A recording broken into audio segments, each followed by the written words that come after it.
Hey, good morning. If it is morning where you are, we have a lot of folks that also tune into us from different parts of the world. So, welcome to all of our international visitors. And so, just happy to join you today. And I'd really been thinking about um, the ways to be most useful here for you this morning as I'm enjoying my morning coffee.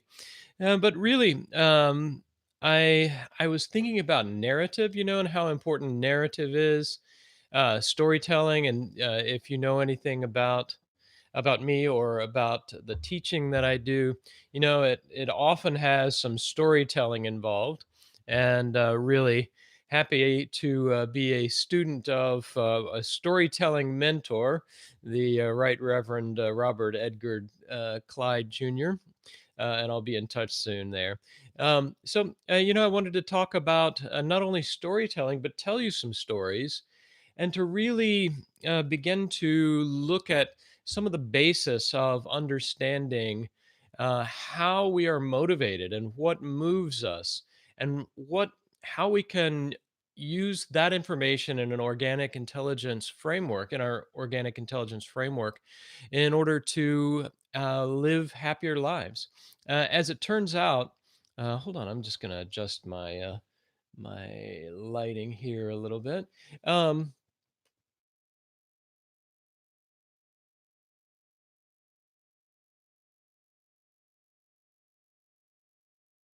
Uh, Curiosity is the topic. And so, I've been reading a little bit in the research on this. And so the research is quite interesting. And I'm just testing the volume here. The research is quite interesting. I've been interested in research and have done research. I even wrote a dissertation on creativity. I was looking, I've been interested in researching because I'm interested in how things work. And a few weeks ago, we were talking about bias here. And in talking about bias, we're also really talking about the scientific method and the reason for research and the reason for science. And that is because we have biases. And so, in order to avoid the biases, like the biases of just reinforcing and supporting what you think you know already, we use science, and that scientific method and the research then tells us it gives us better ways of understanding reality apart from just my own biases. So research is one avenue of understanding, and so what I do in these healing musings very often then is take research and then interpret it in ways for you so that it can be useful. So today I'm looking. I always hesitate to read these article titles because it just reveals my truly geeky nature, as if. As if the cup wouldn't do that already, right?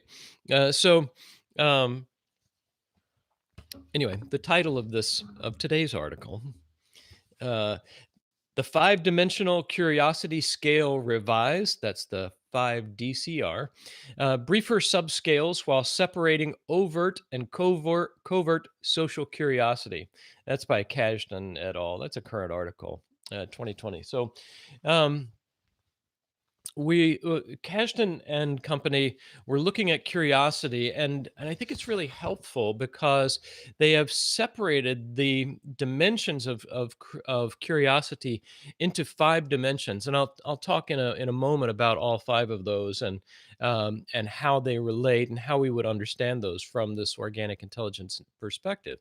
But the thing that I want to preface that with, and the context for all of that, is really that curiosity and happiness go together, that they are linked. And as an insatiably curious individual, so much of the joy of our existence really comes from this kind of being drawn into connection and contact with the world. And it is technically curiosity in psychology would be considered under the heading of motivation. It's a motivation for us. And so As we consider our motivation, then we want to consider what is it that is stimulating us? What is it that is moving us? And when we begin to think about what's moving us, then we have to begin to think in the categories that again, those of you who are in OI with me are very familiar with, which is understanding our basic makeup biologically in terms of the approach avoidance framework. So, our biology has a very distinct two-phase process of evaluating and contacting and engaging with the world, and that's approach avoidance. I approach the things that are good for me, and then I avoid the things that are not. We run into troubles in our modern society because I find that I am approaching the things maybe that aren't so good for me, and I'm avoiding the things that are, right? Like maybe I'm avoiding exercise and vegetables, and I am approaching a bag of Cheetos. Maybe that. So we are in a way then having a different conditioning experience that then we have to wrangle because our systems become co-opted, they become hijacked.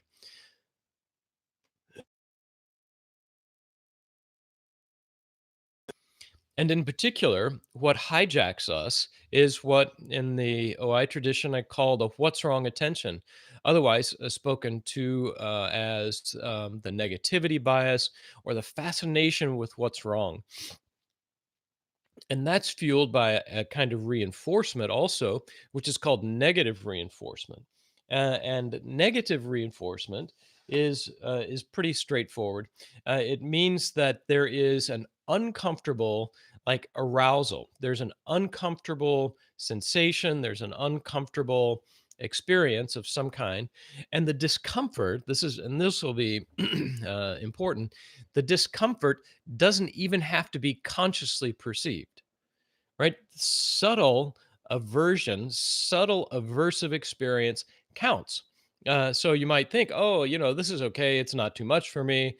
But in fact, there may be an intensity underneath that is non conscious that then will feed the negative reinforcement cycle. And negative reinforcement. What is negative reinforcement? Organic intelligence is working with people and teaching people to work with people, ourselves and others, so that we're looking at positive reinforcement and almost exclusively in a positive reinforcement frame. People begin, however, not in positive reinforcement.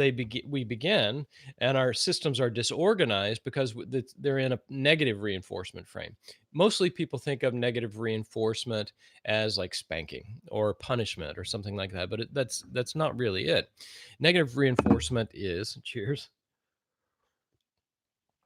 Negative reinforcement is what happens when we turn off something that's uncomfortable.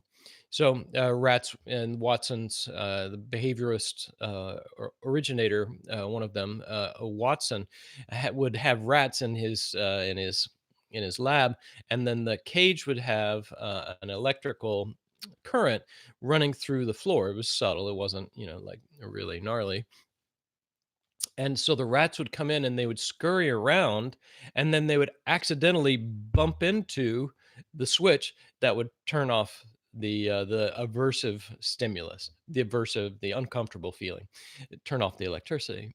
And so then the rat would come in again and they would scurry, and then more quickly next time bump into the switch, and then it would turn off the electricity. And so they learned by shutting off the discomfort, and they would more and more rapidly head right over to that switch and bump into it and turn off the electricity. And that is negative reinforcement, turning off something that is aversive. It's turning off something that one doesn't like or that is aversive. So, uh, it for us and for humans, and the reason for our entire approach of being trauma safe and the end of trauma work is that the conditioning, the negative reinforcement conditioning, is that there is an acceleration and then a relaxation. So this it feels bad and then it feels better, and it in fact creates this damning conditioning framework for humans that says the way to feel better is by feeling worse first. The way to feel better is by feeling worse first. That's negative reinforcement.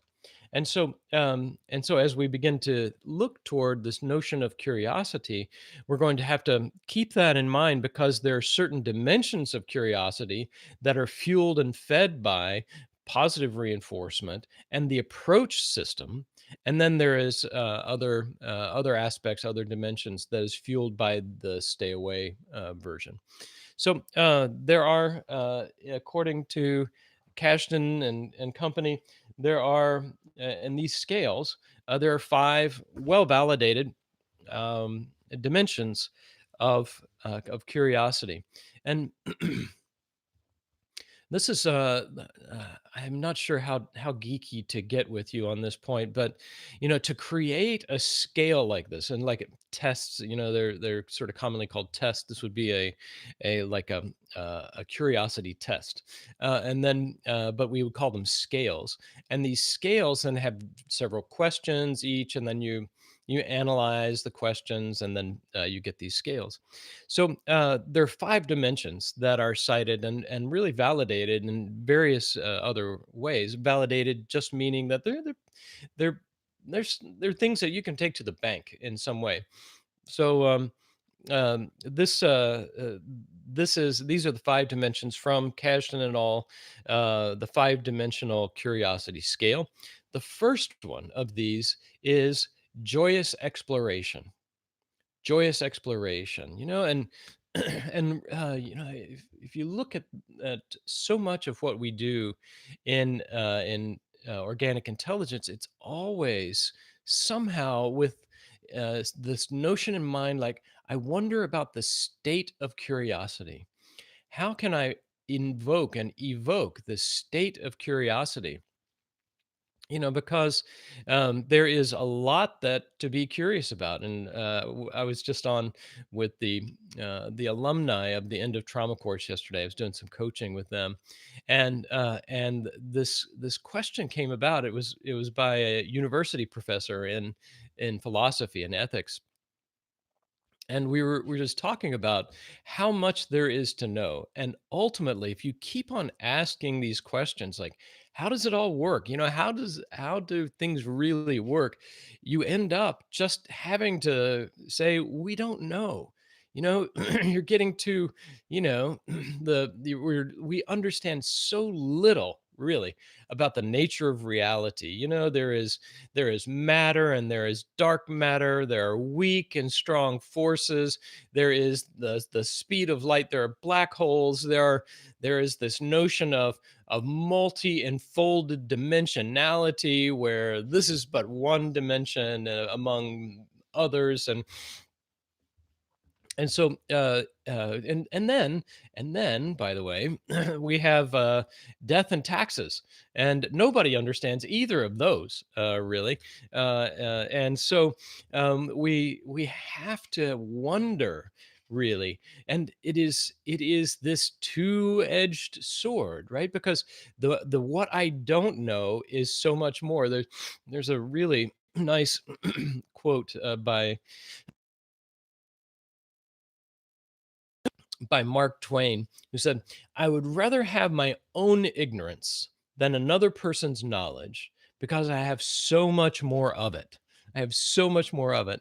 And it's true, and ignorance, as we'll see in these dimensions, ignorance and not knowing can be the fuel for investigation and exploration and curiosity and the engagement with what's going on, and it can be stimulating, or it can be like an affront. It could be like, oh, I need to know this, and if I don't, I'm going to feel uncomfortable.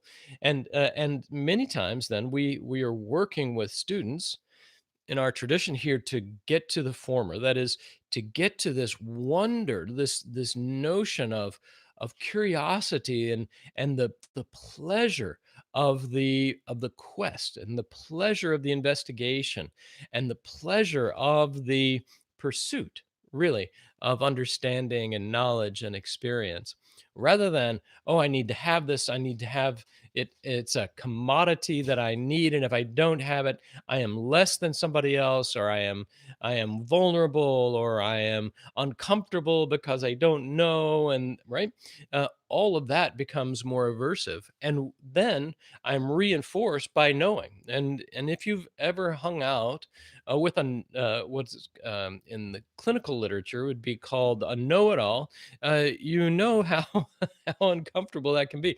There are states, traditions and that look at character and traits of character, and some therapeutic traditions would call this the you can't tell me, the you can't tell me personality, because not knowing and the state of not knowing is aversive. It's uncomfortable. And then when you get knowledge, it's like, now I know this. Now I understand this. Now I am less uncomfortable. And that is negative reinforcement. We have There's been this not knowing, and then I get the piece of information as a commodity, and then I feel better somehow. It's a capitalist perspective on knowledge and understanding, but as a way of life, it's meager. It's a meager meal for sure. It is the Cheetos. No offense to those of us who are loving Cheetos, but it is the Cheeto approach to living, as opposed to the full catastrophe living we might prefer, with nutritious support from things that make us really feel better and collect us and connect us. So the first dimension of curiosity then is joyous exploration, where the world is intriguing and there is a love of learning, right? And mostly, when you're hanging out with children,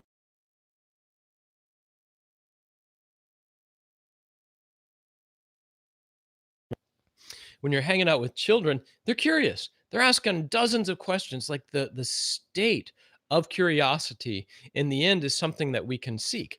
The state of curiosity itself can be a stimulating proposal, and then it is the notion of joyous exploration gives you a sense of the emotional valence, the joyfulness of this, and we really call upon this in OI, that joy is the rocket fuel, not only for living, but then for sharing goodness in the world. And this whole notion that is a term from Sanskrit, mudita.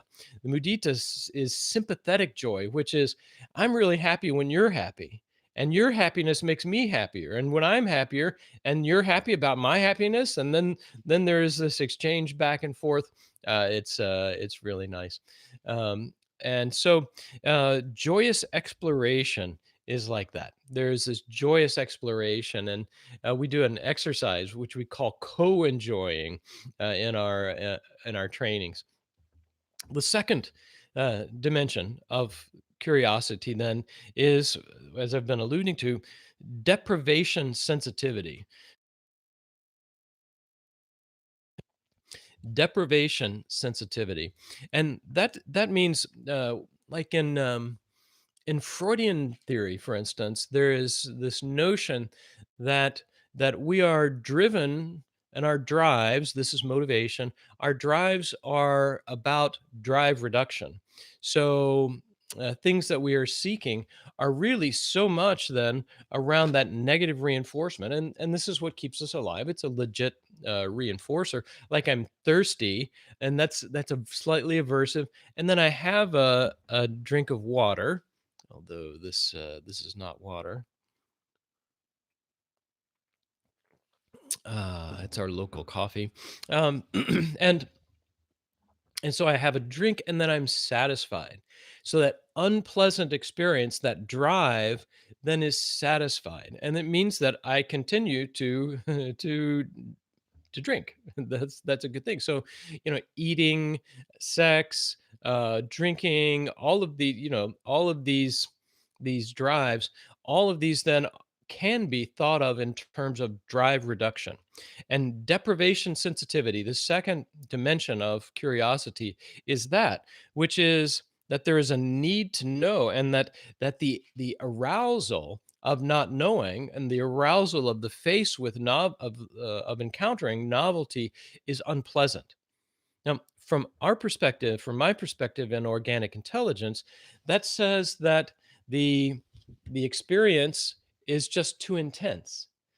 We talk in, or I talk in organic intelligence about an ideal intensity threshold and the shift and the way that we grow our bandwidth.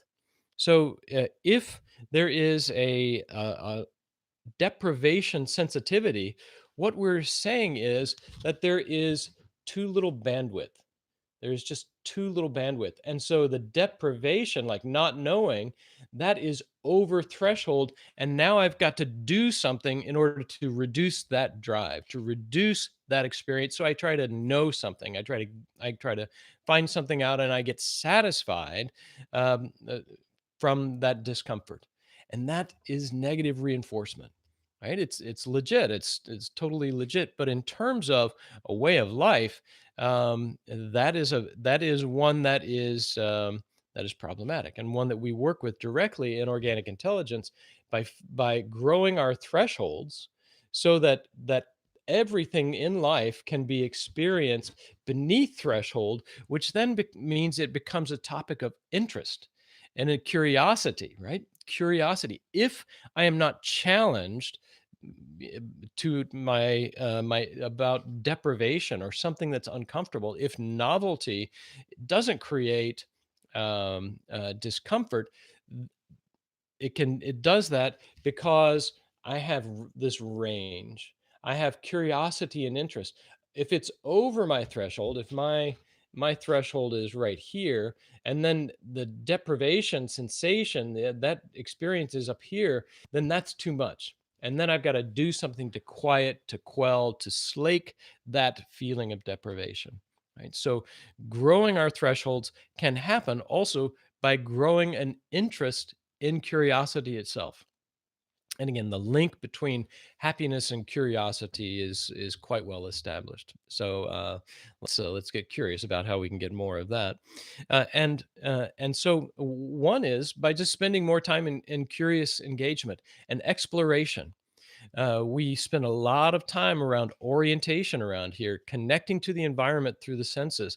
And with this beginner's mind, that is coming into the world without with as little preoccupation with my internal world of image, sensation, meaning, and affect, except curiosity. And the curiosity then is, how can I have a state that allows me to experience the world in this moment without preconception? And so, I've taught meditation groups from certainly the previous millennium. So this would be in the 80s. And I remember a group that I was working with. It was a group of young people, high school students.